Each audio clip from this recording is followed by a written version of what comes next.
Olá, está começando a Granja na TV. Eu sou Thaís Dávila e essa é a sua conexão diária com o agronegócio.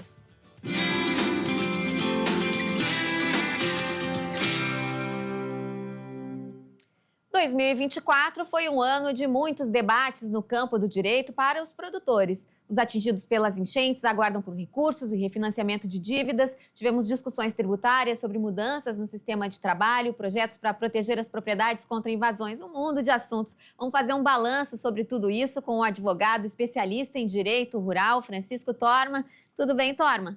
Oi, Thaís, tudo bem aqui? A gente sempre fala aí que tem muito assunto, sempre, muitos programas. Hoje vamos fazer uma participação maior aqui com você para falar um pouquinho, um resumo aí do que foi 2024 nessa área do direito. Você veio trazendo para a gente semanalmente aí, desde agosto, quando estreamos o programa, e o tema foi recorrente aí nas nossas conversas, que foi a questão do endividamento dos produtores atingidos pelas enchentes, que já haviam sido atingidos pela estiagem, e trazendo aí que você chamou aí ao longo das nossas conversas de caos normativo. Vamos fazer uma recuperação de como foi esse tempo todo aí de andanças das decretos, portarias e Copom e Conselho Monetário Nacional. Como é que foi 2024 aí nesse aspecto? Pois é, Thaís, olha, foi um ano desafiador, não só para o agricultor brasileiro, também para a advocacia, para os profissionais jurídicos, porque olha, o caos normativo imperou aqui nesse país. Nós estamos reaprendendo o tempo inteiro, porque cada vez nesse ano saíram muitas normas novas, né? E aí o produtor tem aquela ânsia de entender o que está acontecendo. Ele nos pergunta, olha, como que eu resolvo isso? E nós temos que parar e dizer, olha, nós também estamos aprendendo, nós também estamos estudando, nós tivemos um sem fim de normativas, mas olha, eu quero destacar um ponto muito importante que tu comentou aqui, que é o seguinte, tu falou lá do início que nós tivemos também as estiagens, e essa questão das enchentes, ela foi tão forte para nós, marcante, que nós esquecemos que nós começamos o ano com um grande problema, que foi a estiagem, que não foi um problema específico aqui do Rio Grande do Sul. Aliás, o Rio Grande do Sul passou quase que ileso por essa estiagem de 2024, mas outros estados aí penaram demais. E esse caos normativo começa com a estiagem, principalmente porque Mato Grosso, por exemplo, foi muito, muito atingido por essa estiagem. E a primeira ferramenta jurídica que nós tivemos esse ano, já para começar estreando o ano do caos normativo, foi a resolução do Conselho Monetário Nacional, a 5.123, que prorrogava os investimentos, que aí pegou produtores do Mato Grosso, de Minas Gerais, de Goiás, do Paraná, vários estados brasileiros começaram com essa questão da estiagem. E nós aqui, não tanto atingidos por essa estiagem, nós já vimos de duas estiagens muito agressivas, né? 22 e 23, mas agora em 24 nós estávamos relativamente tranquilos, olhando o preço da soja com preocupação. Sim, porque vinha abaixo o preço da soja no primeiro semestre. E esse é um outro cenário desafiador, e nós estamos agora olhando isso, o dólar disparando e a soja não tanto, e aí o produtor começa a perguntar, tá, mas e se esse dólar cair, para que preço vai o grão da soja? Que preocupação. E aí o que vem na sequência dessa estiagem, aí nós tivemos o nosso drama pessoal aqui no estado do Rio Grande do Sul, que gerou todo esse debate, mas óbvio que não foi só sobre isso que gerou o direito nesse ano de 2024, vários apontamentos aqui, e nós já conversamos em off sobre isso, né? E eu estava olhando aqui também as minhas publicações desse ano, olha quantos assuntos nós tratamos aqui, e vou te dizer um assunto que o pessoal já meio que esqueceu, que é a compra do arroz. Tu lembra quando só se falava em compra de arroz importado aqui nesse país? Que barbaridade. Não, foram muitos temas. Eu escolhi começar pelo caos normativo e essa questão dos agricultores endividados, porque realmente acabou, das tuas participações aqui no programa, né, Torma, acabou sendo aí uma grande parte dos comentários, porque cada semana, às vezes, o comentário entrava na quinta, na sexta entrava uma nova normativa, a gente na semana seguinte retomava esse assunto. Então, Claro. o que se pensa do ponto de vista do direito que seja possível fazer, ter uma norma prévia pronta? Olha, um dia que tiver um endividamento nesse ponto e tal, porque, enfim, porque envolve disponibilidade de linhas de financiamento também, né, Torma? Mas é sempre um enxugando gelo ali, que a gente tem essa impressão, olhando de fora aqui, que o governo, as instituições bancárias, o próprio produtor naquele desespero não encontram uma solução definitiva para isso. Perfeito, perfeito, muito bem pontuado. Olha, eu me recordo de uma fala que eu comentei em algum desses programas, que eu comentava o seguinte: olha, nós não somos o Japão. O Japão sabe trabalhar com tragédias. A ponte cai na segunda-feira, na sexta-feira eles já estão inaugurando uma nova ponte porque não pode parar, né? O setor produtivo não pode parar. Não somos especialistas em tragédias e descobrimos isso, ficou muito evidente esse ano. Nós estamos falando em construções normativas que se baseiam em experimentações. E aí eu retomo aquilo que eu comentei aqui abrindo esse programa de hoje, que é o seguinte: o produtor quer soluções e ele nos questiona sobre soluções e nós também não estamos entendendo por quê? Porque o Estado brasileiro faz experimentações e nós começamos a testar aquilo na prática e aí, com o tempo, nós vamos percebendo o que funciona e o que não funciona. Mas vem a enchente aqui, em maio, principalmente 1º de maio. Eu lembro que no feriado de 1º de maio, aqui, foi quando mais choveu. Passou o dia inteiro chovendo, eu olhava para fora e dizia, meu Deus, não vai parar de chover. E isso, acho que talvez esse feriado de 1º de maio foi impactante, não só para mim, mas para muitas pessoas que vivem aqui no Rio Grande do Sul. E aí o que começamos a perceber? Olha, o estrago é muito grande, é maior do que nós imaginávamos, porque vem aquela onda, chove na Serra, chove no Planalto, nos campos de cima, isso começa a descer para Porto Alegre, vem a enchente de Porto Alegre, depois vem a enchente no sul do estado, essa água começa a tomar conta de Rio Grande e de Pelotas, e aí nós começamos a receber essas notícias de que, olha, os estragos são muito grandes, tanto nas esferas urbanas como nas esferas rurais. E aí, com estragos tão grandes que pega o fim da produção de soja, principalmente, muitos produtores relatam que perderam o fim da sua colheita de soja e ainda por cima nós tivemos perdas em silos, em grãos armazenados, o que é um caos. Aí sim nós temos o caos completo, porque ou pegou na lavoura ou pegou na armazenagem, principalmente essas armazenagens mais em planícies baixas, aí indo para o lado de Porto Alegre, né? Então tivemos problema no porto, tivemos problemas em empresas, foi muito grande. E aí começam as experimentações. Olha, o que o Estado vai fazer para resolver o problema do produtor? E se falava no início lá, olha, talvez esse estrago seja 2 bilhões, talvez seja 3 bilhões, hoje se fala em 30 bilhões, 35 bilhões. Então, é um caos muito grande. E aí começam as experimentações. Primeiro, e eu lembro que nós estávamos vivenciando aquele clima de, olha, vai vir uma medida provisória que vai resolver o problema. E acho que nós, inclusive, quando saiu essa medida provisória, nós estávamos conversando aqui sobre isso. Sai a medida provisória e as pessoas descobrem que não, ela não é autoexecutável, ela não funciona. O pessoal deve estar lembrando. Precisa de regulamentação, precisa de uma outra medida. Exato. Sai a medida provisória 1247. E aí o produtor começa a olhar a medida provisória 1247 e ela saiu justamente quando nós estávamos no Tratoraço, em Porto Alegre. Lembro que foi naqueles dias que daí se nós estávamos todos lá no Parque Harmonia conversando sobre a medida provisória e concluímos que, olha, ela precisa de regulamentação, ela não é autoexecutável por si só. E aquele produtor do estado inteiro se desloca para Porto Alegre para se reunir com as autoridades, se reunir com as lideranças, se reunir com os políticos para dizer, olha, agora o que a gente tem que fazer? Voltar a esperar, porque precisamos de uma regulamentação. E aí vem o decreto 12.138. Agora vai, mas o decreto trazia muitas limitações, quem tinha seguro não acessa, quem tinha Proagro não acessa, recursos livres não acessava. E aí, o que nós precisamos? Olha, precisamos voltar a esperar, porque uma ferramenta precisa resolver o problema desses outros. E aí nós precisávamos também uma portaria interministerial, porque precisava de dinheiro para fazer esse desconto.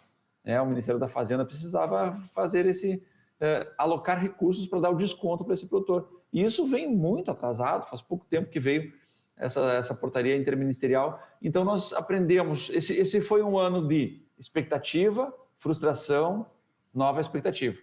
E aí uma nova frustração, uma nova expectativa, e as ferramentas vêm vindo. Na Expo Inter, tivemos o anúncio da linha do BNDES. O que o pessoal dizia? Não, agora com a linha do BNDES, quem não resolveu antes vai resolver agora. Agora vai. Aí entramos dezembro, agora, poucos dias atrás, já dezembro, sai uma medida realocando recursos, mais 2,5 bilhões. Falamos no programa passado sobre isso. Mais 2,5 bilhões para o estado do Rio Grande do Sul, para que o produtor consiga acessar a linha do BNDES. E aí o produtor vai lá no banco e o gerente diz, olha, não estou sabendo de nada, nós não vamos operar essa linha. você precisa nos trazer garantia, se quer pegar 100 mil reais, eu preciso de 200 mil reais de garantia. O produtor perdeu essa garantia, ele perdeu terra, ele perdeu maquinário, ele perdeu instalações. E é mais ou menos esse o cenário. Essa questão das garantias, depois teve ao longo desse processo também a questão da desnegativação, mas é aquela frase que se fala, eu preciso combinar com os russos, né? Porque o governo foi lançando as medidas e as portarias, mas a instituição financeira também precisava dar o aceite nisso aí e colocar as suas regras. Eu acho que um pouco teve a ver com isso também, esse imbróglio todo ao longo do tempo, né, Torma? E um outro ponto, duas questões que eu queria abordar contigo, a gente vai fazer um intervalo daqui a pouquinho, mas antes eu queria, ainda sobre esse tema do endividamento, duas questões. Manual do Crédito Rural e uma nova securitização. Tem muita gente falando sobre isso, né? O Manual de Crédito Rural, ele precisa ser revisado, precisa de novas normas, o que aconteceu agora é suficiente? E a securitização? Chegou o momento do produtor gaúcho, especialmente, brigar por isso? Sobre securitização, eu não tenho dúvida que é um caminho necessário. Agora, eu também não tenho dúvida que a dificuldade de fazer uma securitização, como nós fizemos aos moldes lá de 95, 1998, que nós tivemos um grande movimento de securitização e Plano PESA, que nasceu a partir dos movimentos que nasceram do produtor rural. Então, o produtor rural fez esse movimento, conseguimos a securitização 95, 98, securitização e Plano PESA. Quem é mais antigo aqui vai recordar. Não entendo que nós temos o mesmo cenário ideal para se conseguir algo hoje nesse sentido, porque nós temos um país indo para o buraco, nitidamente. Nós não temos como duvidar disso. O país está sem recursos financeiros e o Estado está gastando cada vez mais aquilo que não tem. Então é muito difícil nós conseguirmos uma securitização, no que pese precisamos continuar lutando, porque o problema vai vir para frente. Nós estamos prorrogando contas. E como é que vai ser esse cenário para frente? Vou te dizer, Thaís, o pior cenário está por vir, porque as pessoas quem está conseguindo prorrogar a conta vai ter que colher muito bem nos próximos anos para conseguir dar conta disso. E é difícil, é improvável. E quem não conseguiu colher conta está negativado, está precisando resolver, está precisando acessar crédito e não consegue. Tem muitas pessoas que estão me dizendo, olha, não vai dar, eu vou ter que parar com esse negócio da agricultura, deu para mim porque eu vou me endividar cada vez mais. E o Manual do Crédito Rural, sempre válido, sempre vigente, parece que esse ano as pessoas descobriram que ele existe, embora a gente trabalhe com ele há muito tempo, mas é uma ferramenta que precisa melhorias, sem dúvida nenhuma, porque dá muita margem à discussão, principalmente em relação à sua obrigatoriedade. E aí nós temos que estar discutindo isso no Poder Judiciário. E é bem importante a participação de vocês ao longo dos protestos aí, das falas das entidades, do próprio SOS Agro, sempre o pessoal, cada medida que saía falando, precisamos consultar o nosso jurídico, precisamos falar com os advogados, trabalho essencial de vocês, Torma, ao longo desse ano aí, cada vez sempre importante, mas esse ano ainda mais em função desse caos normativo que você refere. A gente vai continuar nosso bate-papo, porque tem muito assunto ainda para conversar, mas vamos fazer um rápido intervalo, em seguidinha, em seguidinha a gente está de volta para trazer mais informações sobre o direito no campo e outras informações aqui no programa Granja na TV. A gente já volta.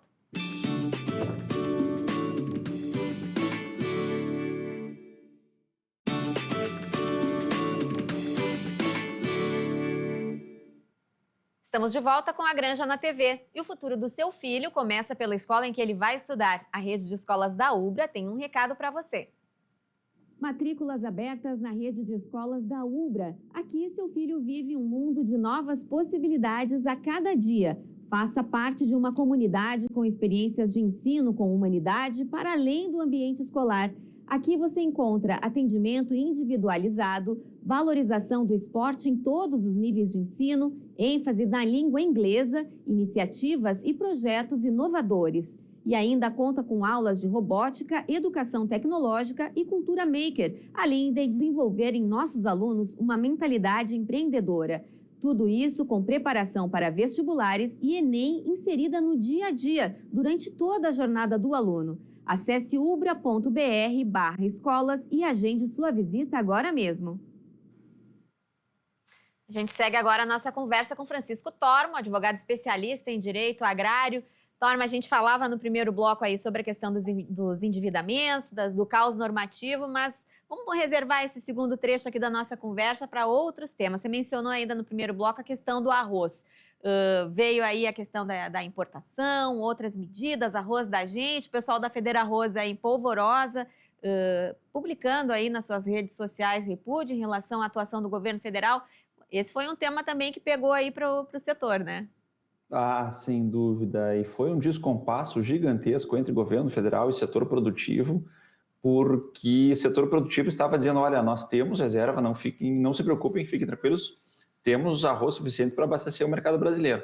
E o governo insistindo naquelas ideias de prorrogação, de compra de arroz, e aí chegou a um dos pontos mais baixos que eu já vi aqui nesse ano, do Ministério da Agricultura, que quando saiu o bendito leilão de arroz, aí descobriram que as empresas que ganharam esses leilões era tudo falcatrua, era empresinha de fundo de quintal, empresinha que tinha acabado de ser construída. Então, assim, puxa vida, olha o risco que nós corremos de ter mais um desvio gigantesco de dinheiro público nesse país. Felizmente, frearam, o governo desistiu dessa ideia. E olha, não sei se você percebeu, mas eu não sinto falta de arroz no mercado.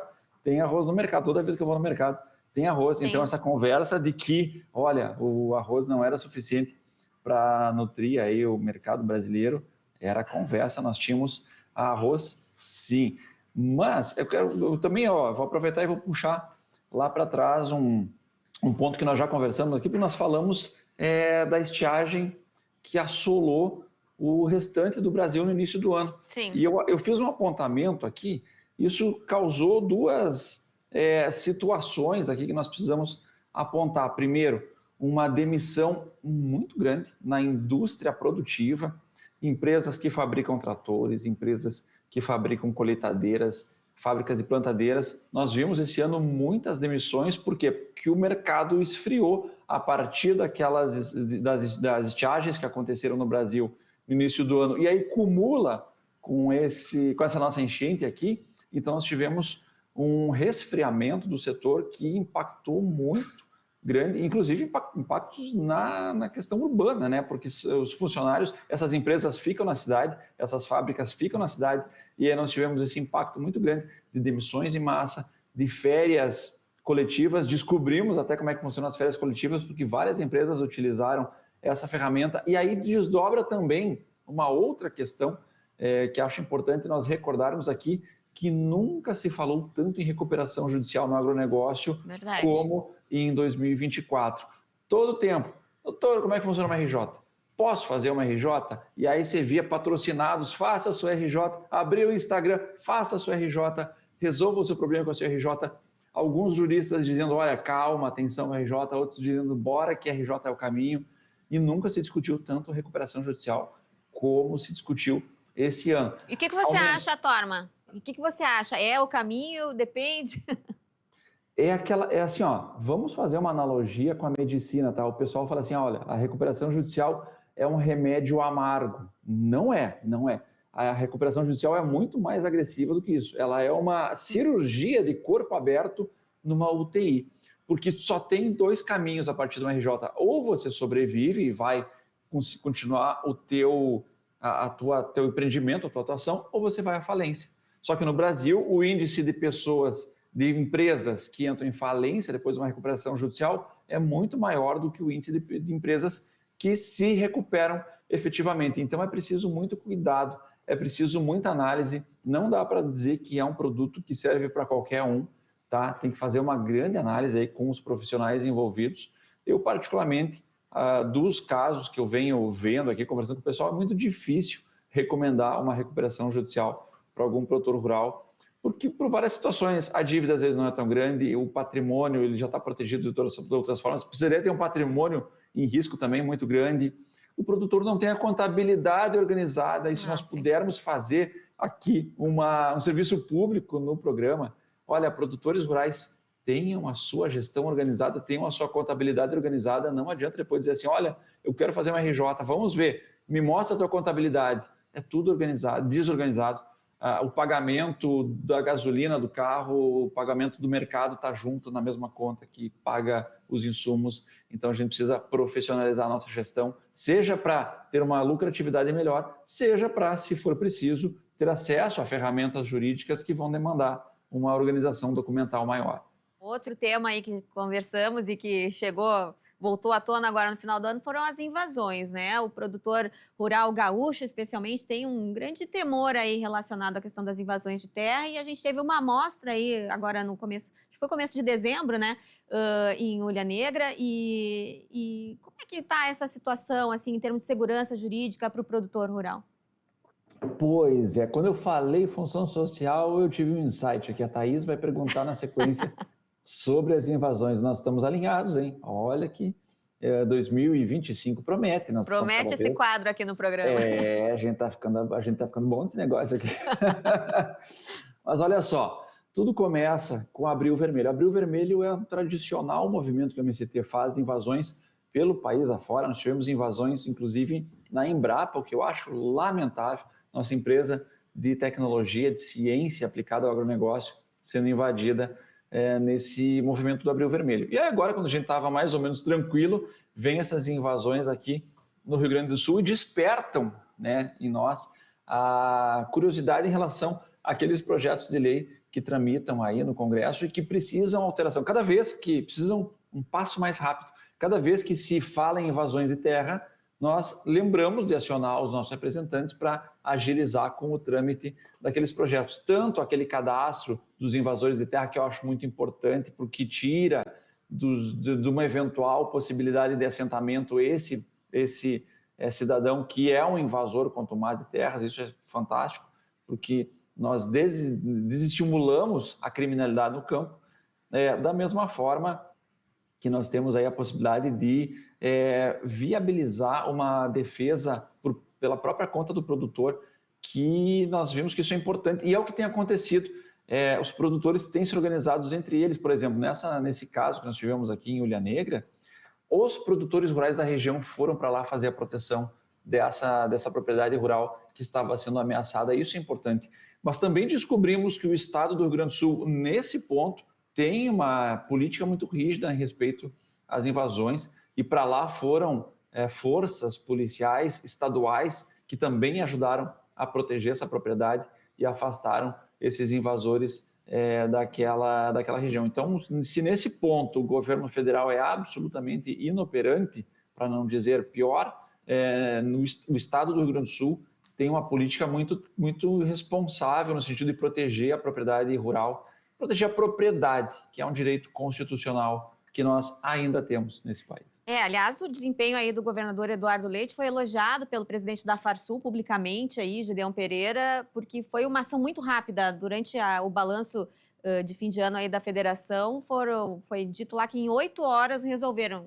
A entrada se deu e a saída em 8 horas depois. E isso foi uma promessa. Eu lembro que no lançamento da Expo Direto de 2024, meses antes, o governador foi cobrado pelo presidente da Cotrijal, Ney Mânica, sobre essa questão da segurança do produtor da propriedade rural, e o governador foi bem enfático, dizendo que não permitiria ameaças à propriedade privada e, de fato, cumpriu aí sua promessa nesse evento aí da fronteira.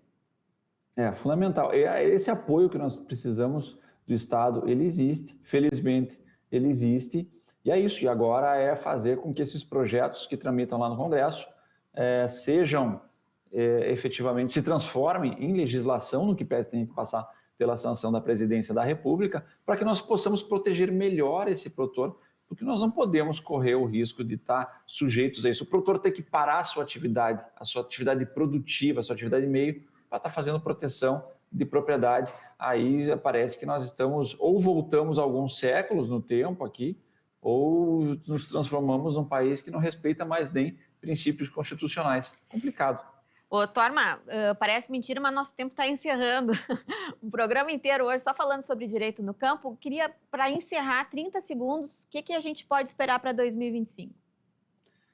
Dificuldades. Eu gostaria de ser um pouco mais otimista, mas eu não consigo, sabendo que aqui no Rio Grande do Sul, como eu comentei, nós temos muitos produtores que... o produtor gaúcho vende 2 estiagens e uma enchente. Isto, por si só, já é uma tragédia absurda. Então, o que nós tivemos? Prorrogação de contas. É algo interessante? Emergencial. Mas nós precisamos repensar, porque lá na frente nós vamos ter produtores que vão ter que ter uma produtividade absurda para conseguir pagar essas contas que ficaram para trás. nós vamos ter produtores que não conseguiram crédito e aí estão remando com o seu cultivo, já que não conseguiram já plantar a safra de verão, e aí nós vamos ter, temos um problema no sentido do nosso clima, o estado do Rio Grande do Sul está muito vulnerável na questão climática, e aí nós temos uma dificuldade de seguro também, está cada vez mais difícil contratar seguro no Rio Grande do Sul. Precisamos repensar a nossa política pública, tanto de seguro como de crédito, porque nos próximos anos que virão vai ser preciso cada vez mais o direito e estar presente junto com o agronegócio para pensar em melhores soluções para o nosso produtor. Tá certo, Torma, obrigada mais uma vez pela tua participação, que estejamos juntos aí em 2025 para novos quadros Direito no Campo aqui na Grande na TV. Com certeza estaremos juntos, tomara que com safras muito melhores do que nós vimos nos últimos anos. Um bom Natal para todos, um bom 2025 para todos. Obrigada para você também. O Torma fica com a gente para o tchau aqui, a Granja na TV de hoje fica por aqui, a gente volta amanhã, até lá.